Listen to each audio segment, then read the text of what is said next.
अस्सलाम वालेकुम नाज़रीन, इमरान याकूब खान साहब और फैसल चौधरी साहब के साथ मैं हूं Samina Pasha. Programme viewpoint में आपको खुशामदीद कहती हूं।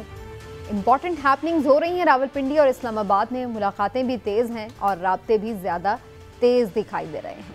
सिर्फ राब्ते इस्लामाबाद और पिंडी तक ही नहीं बल्कि लंदन से भी जारी हैं। और यहाँ पर इमरान खान साहब भी ज़मान पार्क में मौजूद हैं और उनकी भी गुफ्तो-शुनीद और मुशावरत का सिलसिला जारी है। अहम तैनाती होने ही को है और अब इस सिलसिले में बाकायदा समरी के ऊपर काम शुरू कर दिया गया है। इम्कान है कि अगले हफ्ते में ही कोई नाम सामने आ जाएगा और अहम तैनाती के हवाले से जो एक यूँ कह लीजिए कि अभाम है, कन्फ्यूजन है या फिर जो भी एक इंतज़ार है वो भी ख़त्म हो जाएगा। क्या इस अहम तैनाती के हवाले से तमाम स्टेक होल्डर्स ऑन बोर्ड हैं? इत्तेहादी जमातें तो मुशावरत कर रही हैं। क्या इमरान खान साहब बिल्कुल गेम से आउट हैं? सदर साहब का इस सिलसिले में क्या किरदार है और आने वाली तैनाती के बाद मुल्क का सिनेरियो कैसे चेंज होगा या नहीं होगा, इसके हवाले से भी आज के प्रोग्राम में गुफ्तगू करेंगे। तोशा खाना केस के ऊपर बड़ी बात हुई है पिछले 3-4 दिनों में और उसके ऊपर हमने देखा है कि इमरान खान साहब के ऊपर ख़ासा दबाव बनाया गया है तोशा खाना के मामले के ऊपर, जबकि उसका जो ख़रीदार है उसको भी एक सामने ले आया चैनल, जिसके बाद फिर काफ़ी सारी चीज़ें जो हैं उसके ऊपर डिस्कशन में आई हैं, जिसके ऊपर ये बात तो हो रही है कि कानूनी कार्रवाई की जाएगी, लेकिन वो किस तरह की होगी, कब होगी, कैसे होगी, किस किस के खिलाफ होगी, एक दूसरे के खिलाफ होगी, इसके ऊपर भी बात करेंगे। आप सबको खुशामदीद कहती हूँ। बात का आगाज़ करेंगे इमरान साहब से। इमरान साहब, आर्मी चीफ की तैनाती बहुत दिनों से अंडर डिस्कशन है और बड़ी हद तक गैर ज़रूरी तौर पर अंडर डिस्कशन है, लेकिन फाइनली अब ऐसा लग रहा है कि अगले वीक में ये काम हो जाएगा। शहबाज शरीफ साहब इस अहम मौके पर अलील हैं, कोरोना का शिकार हैं और इसहाक डार साहब अहम मुलाकातें कर रहे हैं। सदर से भी उनकी अहम मुलाकात हुई है, इत्तेहादी जमातों से भी मुशावरत कर रहे हैं। इस वक्त सिचुएशन क्या है, कौन कहाँ खड़ा है? बिस्मिल्लाहिर्रहमानिर्रहीम। देखें समीना, आर्मी चीफ की तकर्री को लेकर जितना शोर हमारे यहाँ मचाया जा रहा है, वैसे अगर आप मेरी ज़ाती राय पूछें तो मैं इस हक़ में नहीं हूँ।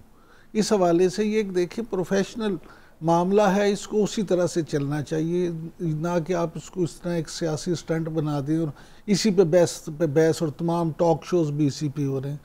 लेकिन बहरहाल जो भी हुआ, अब ये मेरे ख्याल में आखिरी मराहिल में पहुंच चुकी है।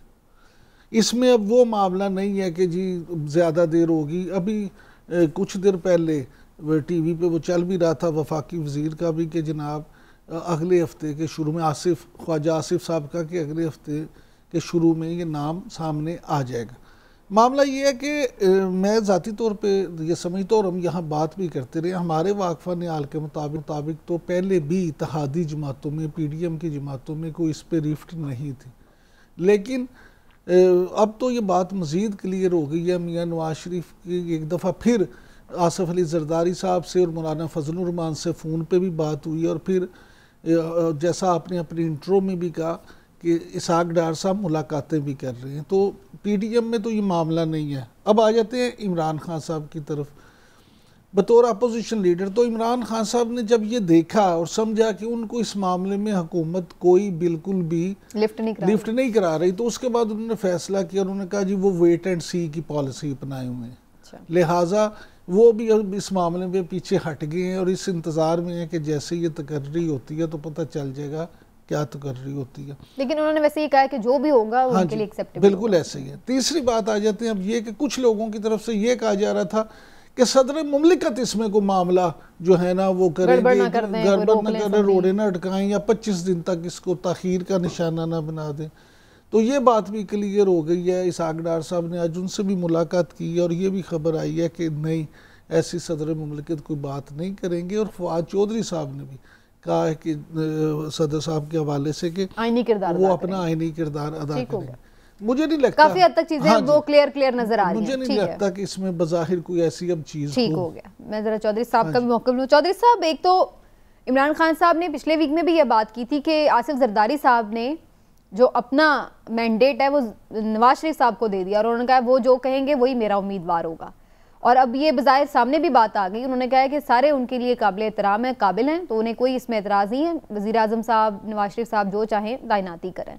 तो ये एक हद तक उनकी मौक़िफ़ की तो तस्दीक हो रही है, लेकिन अंदर खाते भी क्या यही मामला है या अभी इसमें कोई मज़ीद इत्तेफाक नहीं हो सका और अभी तक इख्तिलाफ मौजूद है इत्तेहादी जमातों में? ज़मीना, जो इस्लामाबाद की फ़िज़ाओं में जो ख़बरें गर्दिश कर रही हैं वो ज़रा मुख्तलिफ हैं। इमरान साहब की इस बात से मैं बिल्कुल मुत्तफ़िक हूँ कि आर्मी चीफ की जो तैनाती है उस पर बहुत ज़्यादा जो है वो बहस शुरू हो गई है। उसकी कुछ सही वजूहात भी हैं और कुछ शायद सियासी वजूहात भी हैं। वजूहात इसलिए हैं कि क्योंकि जनरल बाजवा साहब का 6 साल का एक टेन्योर है और उसके ऊपर जब तक वो समरी नहीं आती तो इसलिए चमगोइयाँ जो हैं और मुल्की सियासी हालात भी ऐसे हैं, मुआशी हालात भी ऐसे हैं, तो एक इस माहौल में ये ज़रा ज़्यादा डिस्कशन हो गई है। मैं आपको ये खबर आपको मैंने पिछले हफ्ते भी दी थी कि सदर अलवी साहब की जो कोशिशें हैं वो बज़ाहिर जो है उनका एक बयान भी आया था, लेकिन वो उसमें कुछ फर्दरेंस होगी, एडवांसमेंट होगी। और आज की जो मुलाकात है, मैं आपको ये बता दूं कि इसहाक डार साहब की एक मुलाकात ये जो रिपोर्ट हुई है, इससे एक कल गुज़िश्ता रात भी रिपोर्टेडली स्टेटली एक मुलाकात सदर मुमलकत से उनकी हुई है। और उसके बाद जो है वो इसहाक डार साहब, शहबाज शरीफ साहब जब पीछे हुए हैं तो इसहाक डार साहब जो है उनको नवाज शरीफ साहब ने ये लगाया है कि वो आगे आएँ। और ये गालिबन आने वाले 48 घंटों में ये मामला जो है ये सेटल हो जाएगा। और इस वक्त जो ये मीटिंग्स हैं ये बेसिकली इदारे को एक ऐसी तैनाती जो है वो करने की कोशिश की जा रही है तमाम लोगों के कंसेंसस से कि जिस पे कोई ज़ाहिर है कोई एतराज़ ना आए या मतलब उसको सियासी ये तमाम लोगों के कंसेंसस से जब आप बात कर रहे हैं तो क्या उसमें खान साहब भी शामिल हैं? क्योंकि खान साहब तो ये कह रहे हैं कि वो पीछे हट गए हैं और वो ये मैं आपसे मैं अर्ज कर रहा हूँ, नहीं मैं अर्ज कर रहा हूँ जो सदर अलवी साहब की कोशिशें हैं, आपने फवाद साहब की ट्वीट का हवाला दिया, आपने उस ट्वीट को पूरा हवाला नहीं दिया। उन्होंने ये कहा है कि उनकी कोशिशों को जो भी वो करेंगे उसमें इमरान खान साहब की तायद हासिल होगी। लिहाजा ये अगर कोई तासुर है कि इमरान खान और सदर आरिफ अलवी जो हैं वो मुख्तलिफ डायरेक्शंस में काम कर रहे हैं, ये मुख्तलिफ डायरेक्शंस में हैं, तो ये मैं आपको बिल्कुल बताता चलूँ कि ये तासुर गलत है। और इमरान खान साहब जो सदर अलवी साहब की कोशिशें हैं उनको इमरान खान साहब ऑन बोर्ड हैं और उनको मुकम्मल तायद हासिल है। और इसके ऊपर जो है काफ़ी सारी और डेवलपमेंट्स भी हुई हैं। पाकिस्तान के मुआशी हालात, पाकिस्तान के सियासी हालात जिसका मुतकाज़ी हैं, तो एक ये अच्छी खबर, एक अच्छी जो है वो ख़बर भी आई है कि जो संजीदा हल्के हैं सारे, उनमें ये एक संजीदगी से ये बात डिस्कशन होना शुरू हो गई है कि जो है ये मामलात को अगर नहीं संभालेंगे तो शायद ये सबके हाथ से मामलात निकल जाएंगे। इसके साथ साथ मैं आपको ये भी बताऊं कि आसिफ जरदारी साहब का और नवाज शरीफ साहब का जो ये एक पेज पे होने का जो तासुर है, ये उतना ज़्यादा एक पेज पे नहीं है जितना ये तासुर दिया जा रहा है। इसलिए आसिफ जरदारी साहब भी इस्लामाबाद आए हैं, आज फजल रहमान साहब भी शहबाज शरीफ साहब से मिले हैं। ये याद रखिए वो कोविड का उनका रिपोर्ट है, लेकिन आज फजल रहमान साहब की मुलाकात के बारे में ये खबरें गर्दिश कर रही हैं इस्लामाबाद में कि उनकी मुलाकात भी हुई है और कोविड में मुलाकात हुई है। तो इसका मतलब है कि सुबह शायद शहबाज शरीफ साहब का कोविड भी ख़त्म हो जाएगा और ये मामला जो हैं वो तेज़ी से अल्लाह ना करे मौलाना साहब का ही ना कहीं पॉजिटिव आ जाए। आइंदा आने वाले 24 घंटे बहुत अहम है। ठीक है चौधरी साहब, मैं आती हूँ दोबारा आपकी तरफ, लेकिन एक बात आपने मेरे ख्याल में ये चीज़ें पॉजिटिविटी में ही हमें ठीक है पॉजिटिव साइड के ऊपर ही ये कंक्लूड होंगी। अल्लाह करे। इमरान साहब, एक बात बड़ी मज़ेदार लगी कि जरदारी साहब की तरफ से ये जो मैंने देखा पैगाम टिकर्स की सूरत में चलते हुए कि जी जो मियाँ साहब के होंगे कैंडिडेट वही हमारे हैं, हमें सब पे है और कोई कम काबिल तो है नहीं है, तो लिहाजा तो ये बात तो कह रही, वो वहाँ से भी कह सकते थे, कराची से भी, उसके लिए फिर स्पेशल उन्हें इस्लामाबाद क्यों आना पड़ा? मेरे कहने का मतलब ये कि इसका मतलब है कि कुछ चीज़ें अभी भी अंडर डिस्कशन हैं जिसकी वजह से वो खुद वहाँ पर मौजूद हैं। समीना, मैं फिर अपनी उस बात पे, उस खबर पे कायम हूँ कि जरदारी साहब और नवाज शरीफ साहब के दरमियान आर्मी चीफ की तकर्री को लेके कोई मसला नहीं। जरदारी साहब, अब मैं आपको पूरी बात सुना देता हूँ। हमारे वाकफा निहाल ने जो मैं बात बताई, जो मियाँ नवाज शरीफ की और मियाँ साबिक सदर आसफ अली जरदारी साहब की बात हुई, उसमें कैटेगोरिकली आसफ अली जरदारी साहब ने कहा कि मियाँ साहब, मैं आप जिस बंदे को फाइनल करेंगे वही मेरा कैंडिडेट है, वही मेरा उम्मीदवार है, वही मेरा आर्मी चीफ है, लिहाजा मैं इस पे आपके साथ हूँ। अलबत्ता अगर आप किसी ऐसे बंदे को करें, किसी एक का नाम लेके उन्होंने कहा, तो उसमें अगर इसका फैसला करेंगे तो 5 नंबर मेरे इजाफी रख लें। अच्छा, हाँ जी। बाकी उन्होंने कहा लेकिन अगर आप इसको नहीं करते तो फिर भी मैं आपके साथ हूँ और मैं आपके फैसले को ही इंडोर्स करूँ। ठीक है। अच्छा, ये मुझे बताएं, मौलाना साहब की भी मुलाकात हुई शहबाज शरीफ साहब से। इतने आम मौके पे वज़ीर आज़म साहब वो कोविड में हैं और वो मुशावरत का उस तरह से हिस्सा नहीं है जैसे इसहाक डार साहब इधर उधर सबसे मिल रहे हैं। इसके पीछे बहुत सारे लोग ये भी खबर दे रहे हैं कि जो शहबाज शरीफ साहब चाह रहे थे इस सिलसिले में, उनकी बात नहीं मानी गई, तो इसलिए भी वो थोड़े से साइड लाइन है और इसहाक डार साहब अब इस चीज़ को परसू कर रहे हैं। नहीं समीना, बिल्कुल भी ऐसा नहीं है। और इसहाक डार साहब जो हैं वो डायरेक्टली मियाँ शहबाज शरीफ के साथ राब्ते में और उनको पूरा लूप में लिए हुए हैं और मियाँ शहबाज शरीफ की हिदायत पर ही वो ये मुलाकातें कर रहे हैं। इसहाक डार को मियाँ नवाज शरीफ और शहबाज शरीफ दोनों की जो है ना सिर्फ हमायत बल्कि एतमाद हासिल है, और ये सबसे बाएतमाद क्योंकि शरीफ फैमिली के आदमी समझे जाते हैं, इसलिए उनसे ये कहा गया है। क्योंकि दूसरी तरफ भी यही तासुर है कि अगर शहबाज शरीफ साहब की गैर मौजूदगी में ये मुलाकातें इसहाक डार साहब करेंगे तो ज़्यादा बेहतर होगा। क्या मंजरनामा इमरान साहब आपको नज़र आ रहा है? नए आर्मी चीफ आएंगे तो क्या जो पीटीआई के कंसर्न्स हैं वो भी हमें कहीं एड्रेस होते नज़र आएंगे? खान साहब के भी मामलात को कहीं हम देखेंगे कि वो कोई कंक्लूजन पे पहुंच रहे हैं, या आपको लग रहा है कि आने वाले आर्मी चीफ जो है वो शायद अपने तौर पर कोई एफर्ट ना करें, पॉलिटिकली रहें और ये सारा बहरान संभालने की या उसको सॉर्ट आउट करने की ना कोशिश करें? अच्छा सबीना, जो ये इस तरह के इदारे होते हैं ना, उसमें ये नहीं होता कि एक फ़र्द वाहिद की पॉलिसी चल रही होती है। देखिए पीछे पूरा थिंक टैंक होता है, चीज़ें होती हैं, मुशावरत होती है। तो अगर किसी के ख्याल में ये है ना कि नए आर्मी चीफ के आने के बाद 180 डिग्री पे तब्दीली आ जाएगी, एकदम से बिल्कुल सिचुएशन बदल जाएगी और बाजवा साहब की तमाम पॉलिसीज़ ख़त्म हो जाएंगी और नया आने वाला बंदा जो है अपनी नई पॉलिसीज़ लेके आएगा, तो ऐसा मुमकिन नहीं है। ठीक, इस तरह के इदारों में ये होता है कि पॉलिसीज़ होती हैं, थिंक टैंक होते हैं, पॉलिसी साज होते हैं। ये जरूर है कि जो ग्रेजुअली आगे चल के कुछ चीजें हालात के मुताबिक देखें, हालात के मुताबिक, और अपनी पॉलिसी वो उसमें जरूर इंडोर्स जरूर करते हैं, ठीक है। लेकिन उसमें ये नहीं हो सकता कि कोई भी आर्मी चीफ आए तो एकदम अपनी मर्जी की शुरू कर दे। चौधरी साहब, सदर साहब चूंकि इमरान खान के नुमाइंदे की तरह हैं इन मुज़ाकरात में, इन डिस्कशंस में, तो क्या कोई ऐसी गारंटी उन्हें मिल रही है या वो लेना चाह रहे हैं ऐसी कोई गारंटी कि जो भी नया आर्मी चीफ आए वो एटलीस्ट इस क्राइसिस से मुल्क को निकालने के हवाले से कोई अपना किरदार अदा करे?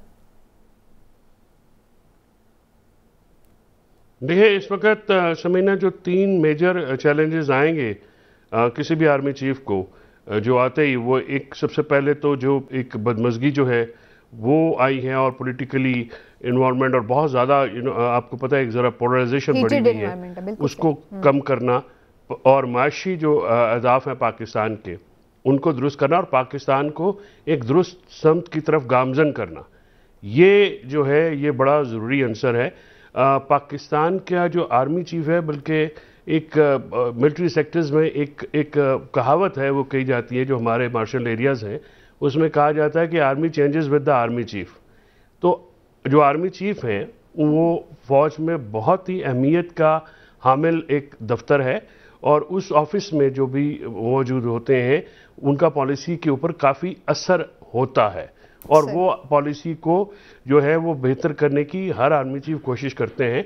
और यही तो जो है रखी जा रही है कि इस वक्त जो तेज़ी से गिरती हुई मईशत का जो बर्डन है, जो कि आप पिछले 2-4 दिनों में खान साहब ने भी इस पे बात की है, आज भी बात हुई है दोबारा इसके ऊपर, और गैर जानबदार जो माशी माहिर हैं वो भी इसके ऊपर इशारा कर रहे हैं, जिनमें से उसमें साबिक वज़ीर ख़जाना जो हैं हफीज़ शेख साहब भी शामिल हैं और कुछ जो टॉप के नाम हमारे टॉप इकोनॉमिस्ट हैं, उन्होंने भी इस तरफ इशारा किया है कि ये मामला जो हैं ये अगर इसको बहुत जल्दी और बहुत इफ़ेक्टिवली संभालना पड़ेगा। और मुझे ये महसूस हो रहा है कि जो गवर्नमेंट है और उसमें भी ये चीज़ रियलाइजेशन दी गई है या दिलवाई गई है कि आप इसके बिल्कुल सही रियलाइजेशन दिलवाई गई है और ये होनी चाहिए क्योंकि अगर ये मामलात को आने वाले 2-4 हफ्तों में नहीं बिल्कुल संभाला जी, गया, जब तक ये तो स्टेबिलिटी नहीं होगी तो फिर बाकी सियासत वगैरह हर चीज तो दूसरी तरफ रह जाएगी। बिल्कुल, बट तो होपफुली देखते हैं आने वाले दिनों में तैनाती किसकी होती है, कौन सा नाम सामने आता है, और ये भी देखना होगा कि आने वाले दिनों में क्या वो कोई किरदार अदा करते हैं मुल्क के इस क्राइसिस से निकलने के हवाले से। नाज़रीन, एक ब्रेक लेते हैं, ब्रेक से वापस आते हैं तो फिर बात करेंगे तोशाखाना स्कैंडल के हवाले से, घड़ी के हवाले से जिसका बहुत चर्चा रहा है, लेकिन इसमें अब आगे फ्यूचर क्या है, ये सिर्फ शोर शराबा ही था या इसके ऊपर हमें कुछ होता हुआ नजर भी आएगा। एक ब्रेक के बाद।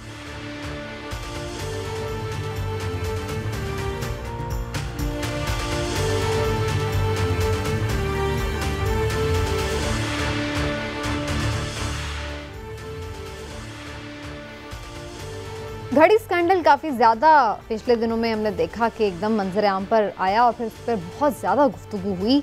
बज़ाहिर ऐसा लग रहा है कि इमरान खान साहब जो हैं इसके मामले पर बहुत ज़्यादा सेटिस्फैक्ट्री शायद सवाल के जवाब देने में नज़र नहीं आ रहे कि क्लैरिटी से जवाब दिए हों, बहुत सारी एम्बिग्विटीज़ बाकी हैं। लेकिन दूसरी जानिब भी सूरत हाल ऐसी है कि समझ ये नहीं आ रहा कि इसमें सारे मामले में गैर कानूनी क्या हुआ है जिसके ऊपर कोई कार्रवाई हो सकती है। अखलाकी तौर पर हो सकता है कि कोई तनकीद करे, लेकिन क्या कोई कानूनी भी इसमें इलीगैलिटी है, उस पर भी बात करनी ज़रूरी है। पहले चौधरी साहब का मौक़िफ़ लेती हूँ। चौधरी साहब, घड़ी का ख़रीदार सामने आ गया है, लोग कह रहे हैं कि अगर बाहर पैसे दिए गए तो कैश में क्यों पैसे लिए खान साहब ने, क्यों इस तरीके से घड़ी बेची और क्यों उसको कम वैल्यू पे बेचा। तो ये कुछ ऐसे सवालात हैं कि जिनके ऊपर जवाब आने चाहिए क्लैरिटी से। तो आप समझते हैं कि पीटीआई उस तरीके से डिफेंड नहीं कर पाई इसको? मेरा ख्याल में ये जो एक तो ये कुछ स्टोरी तो है नहीं, ये जो ख़रीदार आए हैं उनके भी ज़बानी दावे हैं। अभी तक कोई वो सबूत नहीं दे सके, ना दस्तावेज़ी, ना ये कोई शहादत दे सके हैं कि ये मामला जो है ये किस तरह से हुआ। जिन शख्सियात का उन्होंने ज़िक्र किया कि वो उनके पास ये घड़ी बेचने के लिए आए या जो मामला किया, उसके ऊपर कोई सबूत नहीं है। महज उनका एक ज़ुबानी बयान है जो कि उनके ऊपर का इधर FIA की तरफ से और वफाक की तरफ से काफ़ी सारे केसेस हैं।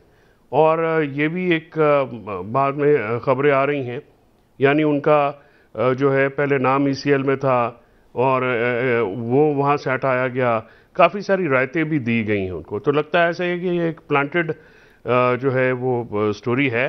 अब इस पे मज़ीद जो है, क्योंकि खान साहब ने, इमरान खान साहब ने कहा है कि वो अदालत में जाएंगे और बाहर की अदालतें जो हैं, चलिए इस स्टोरी की हद तक तो बात ठीक है चौधरी साहब के वो कानूनी चाराजोई करेंगे, लेकिन ये कि अगर उसका जवाब इस तरह से भी सामने आ जाता कि अगर वाकई उन्होंने इस्लामाबाद में किसी स्टोर पे या पॉइंट पे वो घड़ी बेची है तो वहाँ की जो कोई रसीद होती, कोई ट्रांजैक्शन होती, तो वो चीज़ खान साहब दिखा देते तो खुद ब खुद आगे जो प्लांटेड स्टोरी थी उसका सारा पोल खुल जाता, बजाय इसके कोई इतना लंबा केस।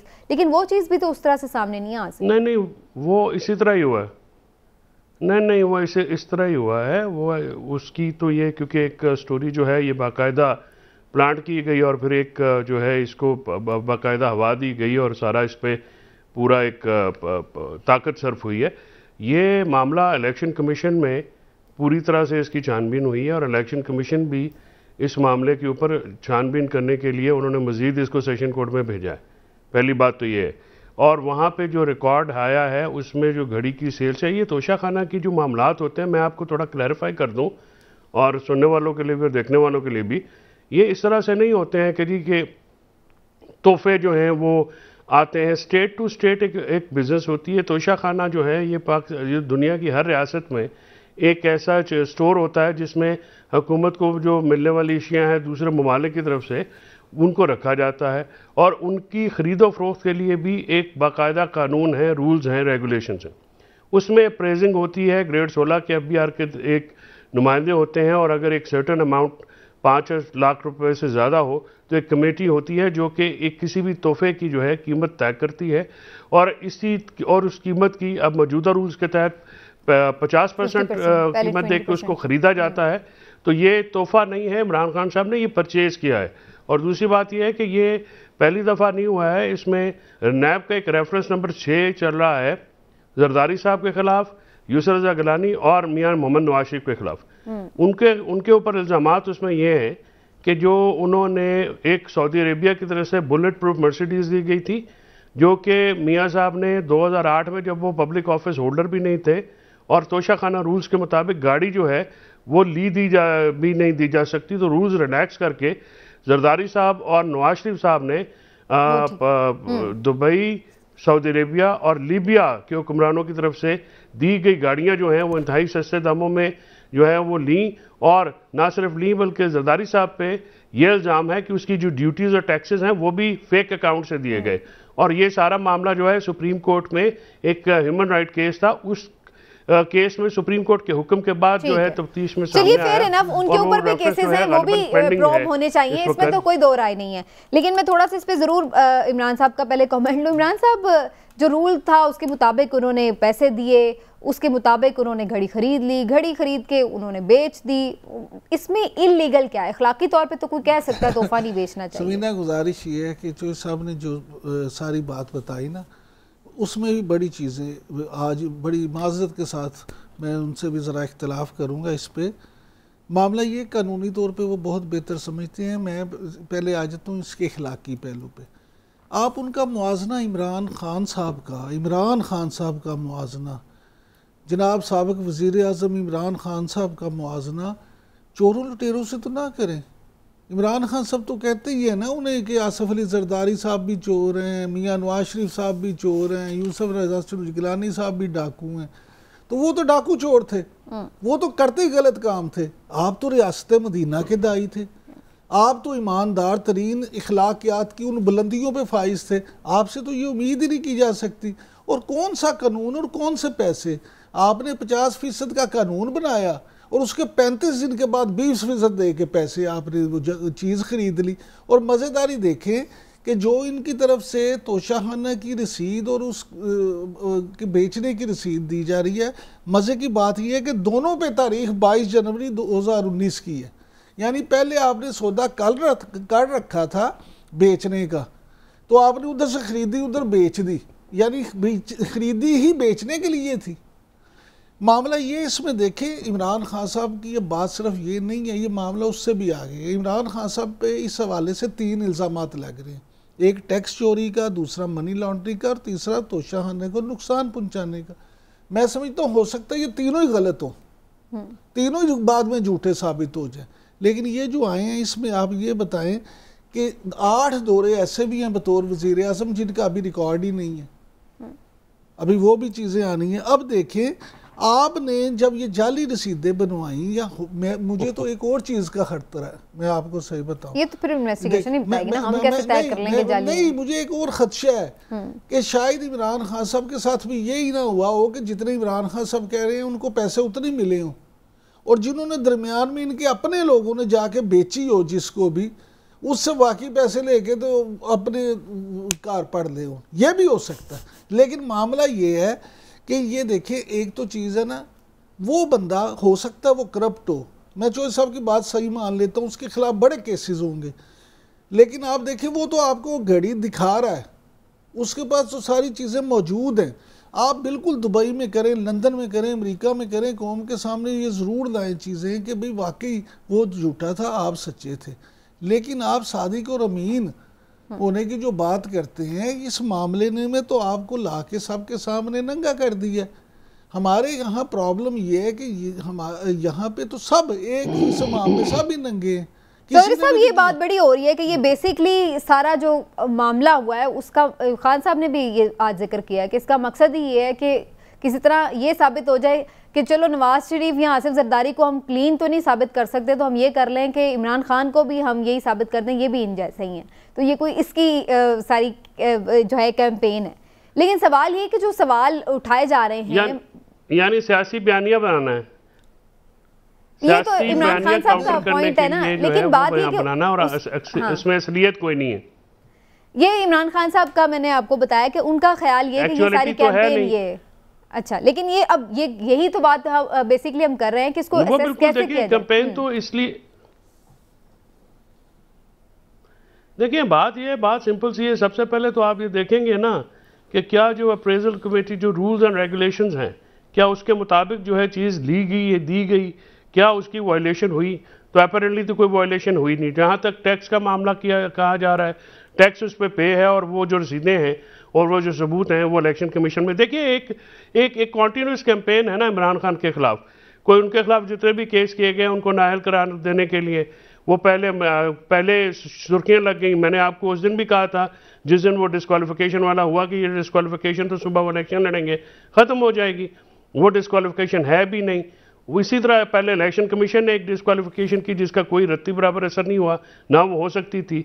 इस तरह से बार बार उनके ऊपर क्योंकि सियासी तौर पे नाकाम हो रहे हैं उनके मुखालफिन, तो एक जो काउंटर नैरेटिव जो है वो बनाया गया। अभी मैं माजरत के साथ कहूँगा कि जाली रसीदों वाला इल्ज़ाम तो अभी अपोजिशन ने भी नहीं लगाया, जो हमने इस प्रोग्राम में बैठ के लगा दिया। नहीं, बात यह है कि ये मामला जो है अगर ये हुकूमत किसके पास है।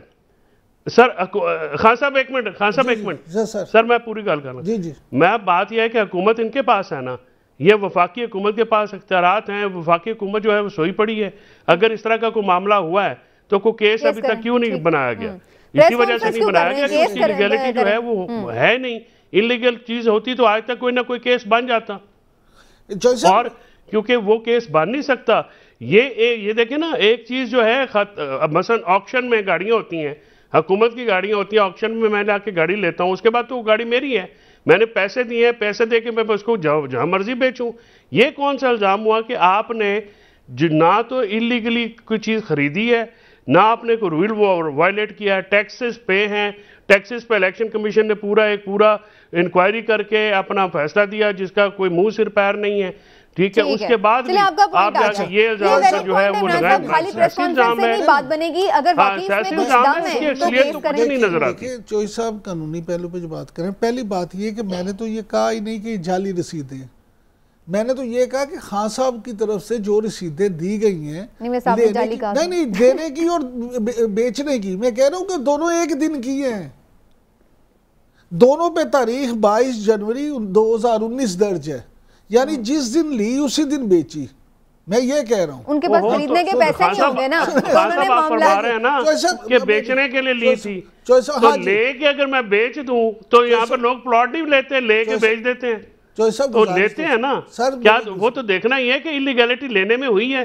जब आपने परचेज कर ली वो तो चीज पैसे तोहफा तो नहीं है ना किसी का। खान साहब ने तो पैसे दे के ली है, जो भी कानून के मुताबिक कीमत है वो तय थी, वो दे करके ले करके उन्होंने आगे भेज दी। इसमें इलीगैलिटी क्या है और इमोरलिटी क्या है वो मुझे समझ नहीं आ रही। जो सब गुजारिश ये है कि इल्ज़ाम तो उन पे ये भी लग रहा है, उनके मुखालफिन जो इल्ज़ाम लगा रहे हैं वो तो ये कह रहे हैं कि पहले बेच के तो वही पैसे फिर तोशाखाना में जमा करा दिए, लेकिन हमें नहीं ये पता हम क्यों ये वैसे अगर ऐसे हो भी इमरान साहब, अगर मेरे पास पैसे नहीं है खरीदने के वो कर दूं तो मैं कह दूं भाई मेरे पास ये है, चलो भाई ये इलेक्शन कमीशन में जब स्पीकर साहब के पास रेफरेंस आया था 5 MNA का, 5 मेंबर पार्लियामेंट ने जो रेफरेंस दायर की थी उसमें ये सारी चीजें क्यों नहीं कहीं? जो सब गुजारिश मतलब सवाल तो उठता है ना खान साहब, ये सवाल भी तो बनता है ना जी कि अगर ये सारी चीजें थी तो 5 MNAs ने जो रेफरेंस दायर किया स्पीकर के पास उसमें ये सारी चीजों का जिक्र क्यों नहीं? मैं तो इससे आगे की बात कर रही हूँ, अभी भी ये बात करने के बजाय केस नहीं है, उसमें ये एलिगेशन नहीं है, ये तो कंकॉक्टेड किस्म की एक स्टोरी लगती है कि चलो अपना उसे कहते हैं muddy the water.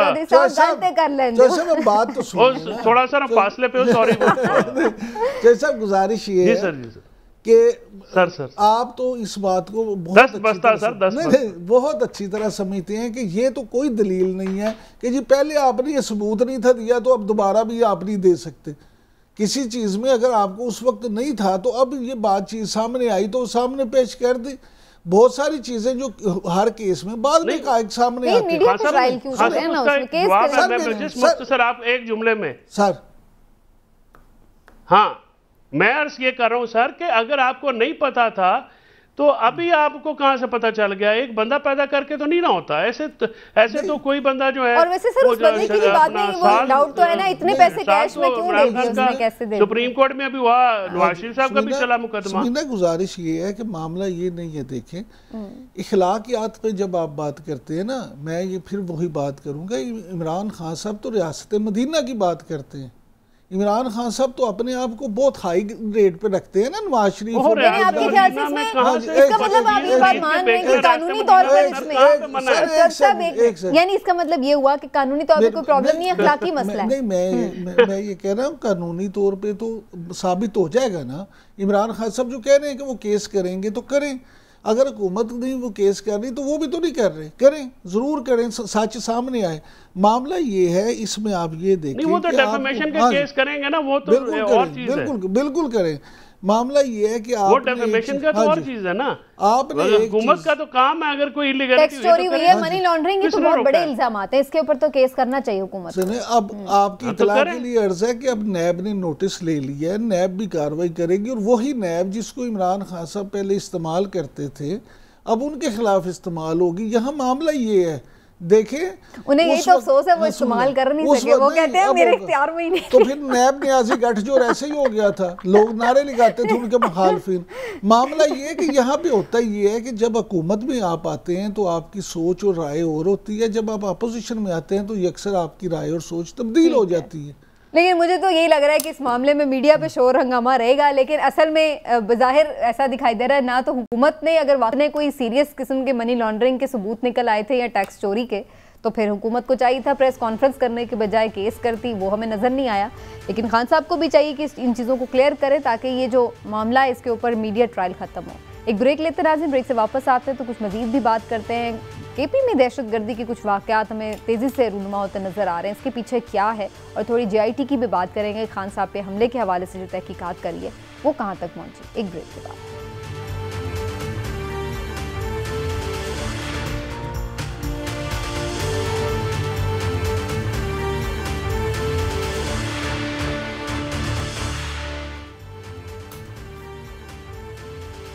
Welcome back नाजरीन। अफसोसनाक सूरत हाल है, बड़े अरसे से ये बार बार ख़तरा मंडला रहा था कि शायद केपी में दोबारा से हम देख रहे हैं कि तालिबानाइजेशन हो रही है, वहाँ पर कुछ ऐसा देखा जा रहा है कि मिलिटेंट देखे गए हैं, और ख़ुद केपी के लोगों ने बड़े तादाद में बाहर निकल कर इस पर एहतजाज किया।